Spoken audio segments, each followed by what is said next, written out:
खाली खेसारी लाल यादव के नाम लेकर इतना 100 मिलियन कमा लेते हैं व्यूज, पवन सिंह के नाम पे कभी कमाएंगे? देखिए नाम में पावर है भाई जी। अच्छा हाँ, तो खेसारी नाम में पावर है।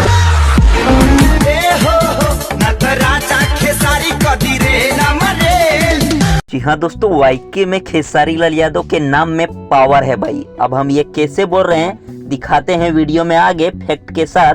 तो उससे पहले आप लोगों को बता दूं कि खेसारी लाल यादव सिर्फ एक नाम नहीं, एक ब्रांड है भाई। तो सबसे पहले आप लोग वो देख लीजिए कि कैसे ब्रांड है खेसारी लाल यादव। तो आप लोग स्क्रीन पे देख पा रहे होंगे पवन सिंह और खेसारी लाल यादव का दोनों का भाई हैशटैग को जो सबसे ज्यादा यूज किया जाता है वीडियो में वो है खेसारी लाल यादव। 2.1 मिलियन वीडियो और 4,21,000 चैनलों ने इसको खेसारी लाल यादव के हैशटैग को यूज किया है।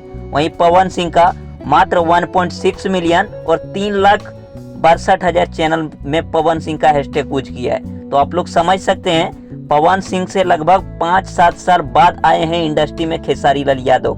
अगर एक टाइम आए रहते तो भाई डबल होता पवन सिंह से। फिर भी पवन सिंह से काफी ज्यादा आगे हैं खेसारी लाल यादव का। तो दिखाता है कि विरोधियों भी खेसारी लाल यादव का हैशटैग को यूज करता है। तो भाई लोग वीडियो अच्छा लगा होगा तो लाइक कर दीजिएगा, चैनल पे नए होंगे तो सब्सक्राइब कर लीजिएगा और इस वीडियो को दोस्तों उन तमाम विरोधियों तक इस वीडियो को शेयर जरूर कीजिएगा। एक ना एक ग्रुप पे भाई इसको जरूर शेयर कर दीजिएगा। Thanks for watching, love you all.